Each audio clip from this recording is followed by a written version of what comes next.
ស្វាគមន៍មកកាន់ថ្នាក់រៀនភាសាអង់គ្លេសជាមួយ Mr. Soten នៅថ្ងៃនេះពួកយើងនឹងសិក្សារៀនសូត្រពី pressure verbs traveling វេបសាស្ត្រតាក់ទងទៅនឹងការធ្វើដំណើរតោះពួកយើងចូលរួមរៀនទាំងអស់គ្នា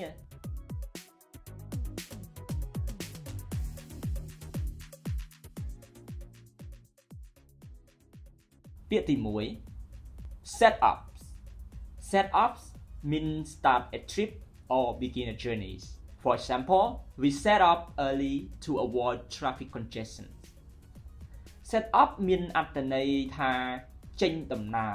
រឬក៏ធ្វើដំណើរជារៀងរាល់ពេលដែលយើងធ្វើដំណើរយើងអាចប្រើប្រាស់ពាក្យ set up បាននៅក្នុងពេលដែលយើងបង្ហាញទៅកាន់អ្នកដទៃថាពេលណាដែលយើងចេញដំណើរឬក៏ចាប់ផ្ដើមចេញដំណើរទៅឧទាហរណ៍ This morning we will set up for a school trip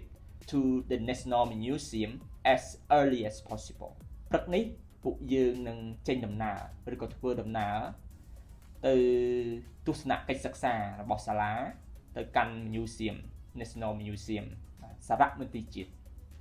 លឿនតាមតែអាចធ្វើទៅបាន as early as possible ពាក្យទី2គឺពាក្យ get on mean enter a bus train or plane for example she got on the bus to London get on មានអត្ថន័យថាឡើងហ្នឹងគឺឡើងឡានឡើងរថភ្លើងឡើងយន្តហោះអីក៏យើងអាចប្រើបានដែរ get on បាទឡើងបាទអញ្ចឹងពាក្យ get on ហ្នឹងគឺឡើងឡានឡើងអីបាទឧទាហរណ៍ They got on the bus to school late this morning because they overslept ពួកគេឡើងជិះរថយន្តក្រុងទៅសាលាហ្នឹងយឺតព្រឹកនេះដោយសារពួកគេហ្នឹងគេងជ្រុល overslept បាទមកពីពាក្យថា oversleep ពាក្យទី3ពាក្យ get up ផ្ទុយពីពាក្យ get on មាន get up means leaves a train or bus or plane for example they want to get up from the bus because they feel bad from noisy sounds ចឹង get up មានអត្ថន័យថាចុះពីឡានចុះពីរថភ្លើងចុះពីយន្តហោះអីហ្នឹងយើងអាចប្រើប្រាស់ពាក្យ get up បានឧទាហរណ៍ They got up the bus this morning with sadness because they were late for class ពួកគេចេញចុះពីឡាននៅព្រឹកនេះជាមួយនឹងភាពសោកសៅ sadness ភាពសោកសៅដោយសារតែពួកគេទៅរៀនយឺតបាទទៅថ្នាក់យឺតបាទពាក្យទី4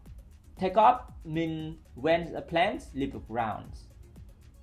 take off មានអត្ថន័យថា when a plane leave the ground for example the plane will take off soon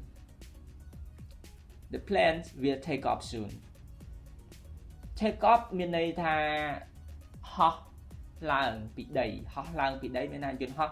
ហោះឡើងហ្នឹងគឺយើងអាចប្រើពាក្យថា take off បាន The plane takes off at 5 p.m. from Hong Kong and lands at the Dezhou Airport around 9 p.m. បាទយន្តហោះបាទហោះឡើងឬក៏មានថាយន្តហោះចេញដំណើរឬក៏ហោះឡើងម៉ោង5យប់ពីហុងកុងហើយចុះចតនៅលានយន្តហោះដាច់ជូនៅប្រមាណម៉ោង9យប់ពាក្យទី5ពាក្យ get or be on board it means enter a ship plane or boat for example we got on board for flights to Siem Reap soon get on or be on board មានន័យថាឡើងចូលឡើងសាឡាងឡើងទូកឡើងយន្តហោះដែលគេ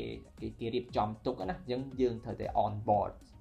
មានថាគេតម្រង់ជួលឡើងយន្តហោះឡើងអីហ្នឹងពេលយើងទៅ